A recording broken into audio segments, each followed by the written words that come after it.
सूरह शुआरा आयत नंबर 156। औज़ु बिल्लाहि समीउल अलीम मिनश शैतानिर रजीम बिस्मिल्लाहिर्रहमानिर्रहीम। वला और न तमस्सूहा इसे हाथ लगाना, बिसूइन बुराई से,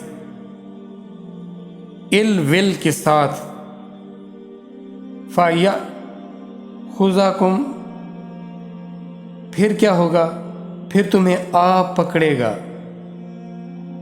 अज़ाबु अज़ाब, यौमिन दिन, अजीम एक बड़ा दिन, अजीम दिन। अब ये अजीम दिन एक तो दिन है क़यामत का, उससे पहले भी बाज़ दफ़ा हमारे साथ अल्लाह रहमत फरमाए अपने सब पर, किसी पर कोई ऐसा हादसा गुज़रता है तो वो कहते हैं मेरे लिए बहुत बड़ा दिन था, ये बहुत अजीम दिन था मेरे। तो याद रखना, ये तुमने मांगा है मौजज़ा, अब ये मौजज़ा तुम्हें मिल गया। किसी ने इनकार नहीं किया था कि हाँ ये मौजज़ा नहीं है, उन्होंने मान लिया था। अब कभी ये ना करना कि इसकी तरफ तुम्हारा हाथ उठे किसी बदनीयती के साथ, इसको किसी तरह की तंगी तकलीफ तुम्हारे हाथों से ना पहुंचे। अगर तुमने ऐसा किया, अगर तुमने अल्लाह के इस मौजज़े की कदर ना की तो तुम्हें इसकी सज़ा मिलेगी, और जो सज़ा होगी बहुत सख्त होगी। खबरदार किया गया था कि ऐसा ना करना। उन्होंने क्या किया, अब ये देखें कि उन्होंने किया क्या। ये दुनिया है ना, ये आजमाइश है। इसने इसका जो तलबगार है ना, वो बच नहीं सकेगा, क्योंकि ये धोखा है, ये हिर्स और हवस की आमाजगाह है। जो इसकी तरफ जाएगा वो लामहाला इसकी जद में आएगा। जब उन्होंने देखा कि ये ऊंटनी हमारा तो एक दिन ले गई, हम उस दिन पानी नहीं ले सकते, हालांकि उनकी ज़रूरतें पूरी हो रही थीं, लेकिन इंसान बाज नहीं आता, वो हर एक चीज़ में अपने नफ्स की। और याद रखिएगा, आपका जो नफ्स है ना, वो ऐसे है जैसे एक जानवर है। जानवर को इससे कोई परवाह नहीं होती कि किसका नुकसान होता है, किसी का फायदा होता है। उसका जिधर मुंह आता है वो उठा कर चल देता है। उसको जब किस चीज़ की तलब होती है तो वो नहीं देखता कि किसी का नुकसान होता है या इससे किसी का कोई ऐसा मामला बिगड़ता है। तो वो उन नफ्सों के गुलाम थे कि ये क्यों हो गया। तो उन्होंने क्या किया, उन्होंने कहा इस ऊंटनी को ख़त्म किया जाए, ये हमारे चश्मे की तरफ आए ही ना। फिर उन्होंने क्या किया, अगली आयत में देखें, फ़अक़रूहा, तो फिर उन्होंने कोंचें काट दी उसकी। फ़अस्बहू,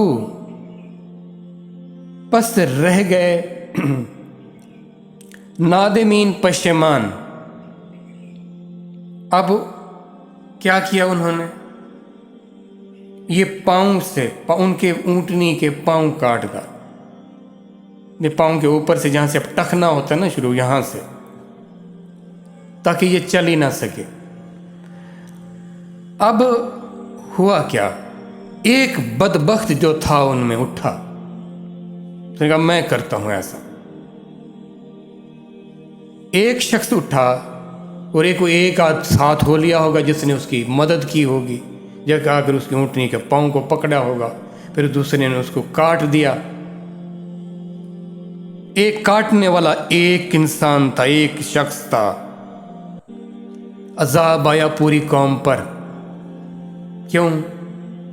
पूरी कौम तमाशा देख रही थी। کسی نے روکا نہیں تھا اس کو. تو آج ہم کسی کو گناہ میں اللہ کی نافرمانی دیکھ کر اگر ہم کسی کو روکتے نہیں ہیں، اگر پہلا جو حکم ہوا ہے ہاتھ سے روکو، جا کے ہاتھ سے نہیں روک سکتے، زبان سے روکو، زبان سے نہیں روک سکتے، دل میں تو برا جان لو.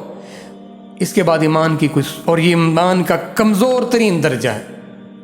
آج ہم اپنے رب کے خلاف ہوتے کام دیکھ کر، اس کی نافرمانیاں دیکھ کر کچھ بھی نہیں کسی کو روکتے نہیں، اس کے بلکہ شامل ہیں ہم. اور جب عذاب آیا تو پھر پوری قوم پر آیا. اچھا، اب یہاں پہ ہے کہ وہ ہو گئے نادم ہو کر پشیمان. پشیمان کس بات پر تھے وہ؟ جب انہیں خبردار کیا گیا تھا کہ تم نے ایسا کیا، اب تم انتظار کرو اللہ کے عذاب کا، تو عذاب کے آثار نمودار ہونا شروع ہوئے. جب انہوں نے اس عذاب کو آتا دیکھا، اس کے اثرات دیکھے، اب وہ نادم ہوئے. وہ اللہ کے رسول کی نافرمانی پر نادم نہیں ہوئے تھے، وہ نادم ہوئے تھے کہ اب ہمارے ساتھ کیا ہونے والا ہے، ہم نے تو بہت گڑبڑ کر دی، اب ہمارے ساتھ تو حشر ہوگا. گویا کہ اپنی نفسوں کے لیے وہ پریشان ہوئے تھے، اپنی جانوں کے لیے پریشان ہوئے تھے. پھر ان پر عذاب آیا. یہ میرے آپ کے لیے ایک سبق ہے، سیکھیں اس سے سبق. اللہ کی نعمتوں کی قدر کریں، اللہ کے معجزات کی قدر کریں، اور یہ دین آپ کے لیے اللہ کی طرف سے بہت بڑا انعام. قرآن آپ کے لیے، رسول اللہ صلی اللہ علیہ وآلہ وسلم، اور جتنے بھی نماز ہے، زکوٰۃ ہے، حج ہے، ذکر اذکار ہیں، جتنے بھی صدقہ و خیرات ہیں، ان کی ناقدری نہ کریں، ادب کریں، ان کی اہمیت کو محسوس کریں. رب اغفر ورحم وانت خیر الراحمین.